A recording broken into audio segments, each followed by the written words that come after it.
नमस्कार मित्रांनो,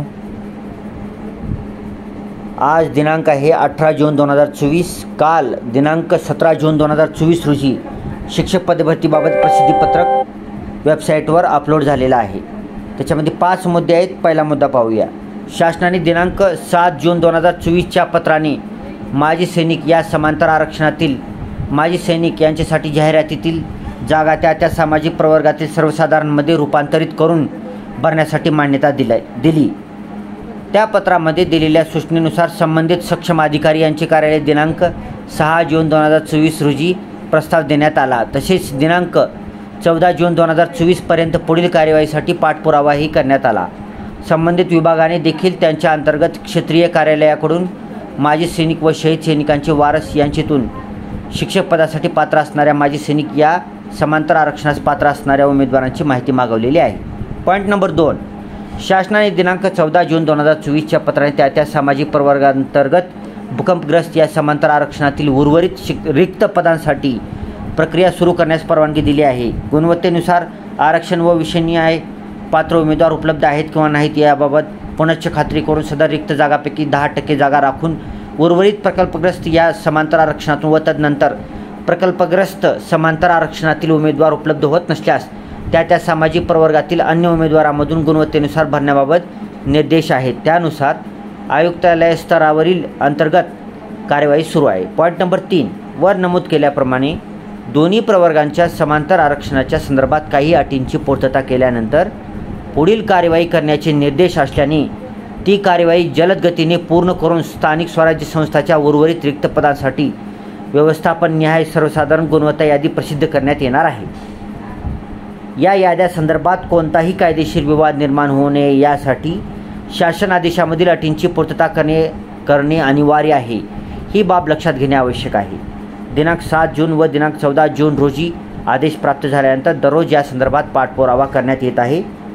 तसेच याद्या प्रसिद्ध करण्याच्या दृष्टीने पोर्टलवरील आवश्यक तांत्रिक चाचणी देखील सोबत करण्यात येत आहे. चौथा पॉईंट. वरील अटींची पूर्तता तसेच या संदर्भातील विविध परस्पर विरोधी मागण्या या सर्व संदर्भात सुयोग्य कारवाई प्रशासकीय स्तरावरून केली जात असतानाही या गुणवत्ता यादी संदर्भात काही घटकांकडून अभियोग्यताधारकामध्ये नैराश्याचे वातावरण तयार करण्याचा प्रयत्न केला जात आहे. ही बाब योग्य नाही. शेवटचा पॉईंट. बुलेटिनद्वारे वेळोवेळी अद्ययावत माहिती प्रसारित करण्यात येईल याची अभियोग्यताधारकांनी नोंद घ्यावी. शिक्षक पदभरतीबाबत ही एकदम लेटेस्ट न्यूज बुलेटिन आहे.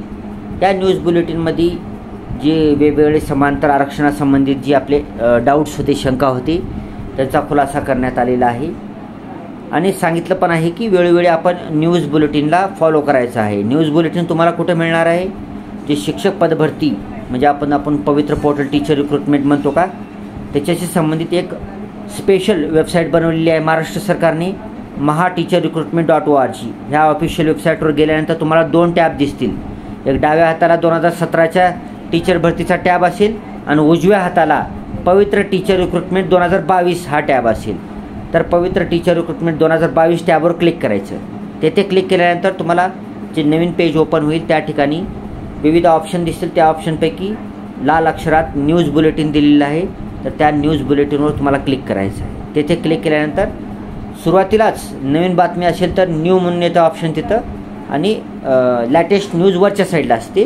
पुन्हा जसं खाली खाली न्यूज पाहत जासाल तुम्ही ती जुन्या न्यूज असतील, जुन्या न्यूज आहेत. ती सर्वात वरची जी न्यूज असणार आहे ती लेटेस्ट न्यूज असणार आहे. ठीक आहे. व्हिडिओ जर चांगला वाटला मित्रांनो तर व्हिडिओला लाईक करायला विसरायचं नाही. चॅनलला सबस्क्राईब करा. तसेच जे कोणी अगोदरच सबस्क्राईब केलेले असतील त्यांनी सबस्क्राईब केल्यानंतर डाव्या हाताला एक घंटीचं चिन्ह दिसेल. तुम्हाला त्या घंटीच्या चिन्हावर क्लिक करायचं आहे. तिथे क्लिक केल्यानंतर बाजूला विविध ऑप्शन दिसतील. त्याच्यातील ऑल म्हणून एक ऑप्शन असते, त्या ऑलवर क्लिक करायचं आहे. असं केल्याने काय होतं की मी जेव्हा केव्हा व्हिडिओ अपलोड करेन चॅनलवर तुम्हाला त्याचं नोटिफिकेशन येऊन जाईल. नोटिफिकेशन आल्या तुम्हाला पाहता येईल व्हिडिओ. नाहीतर कधी कधी काय होतं, चॅनलला सबस्क्राईब केलेत. आता आजच्या तारखेला आपल्याकडे जवळपास 753 सबस्क्रायबर आहेत आपल्या चॅनलवर. तर काय करतात, काही लोक सबस्क्राईब केलेलं असतं, चांगली गोष्ट आहे, पण ती बाजूचं जी घंटीचं चिन्ह आहे त्या घंटीच्या चिन्हाला क्लिक करत नाही. त्याच्यामुळं काय होतं की त्यांना नोटिफिकेशन येत नाही. मग केव्हा तर त्यांनी चॅनलला उघडणार आणि बातमी बघणार, तोपर्यंत बातमी जुनी झालेली असणार, नवीन बातमी पुन्हा आलेली असणार. ठीक आहे, मग त्याच्यासाठी काय करायचे आपल्याला, ती जी घंटीचं चिन्ह असतं त्याला बेल आयकॉन म्हणतात, त्या बेल आयकॉनला घंटीच्या चिन्हाला क्लिक करायचं आहे. क्लिक केल्यानंतर बाजूला विविध ऑप्शन येतील, तर ऑल ऑप्शन तो ऑलवर क्लिक करायचं आहे.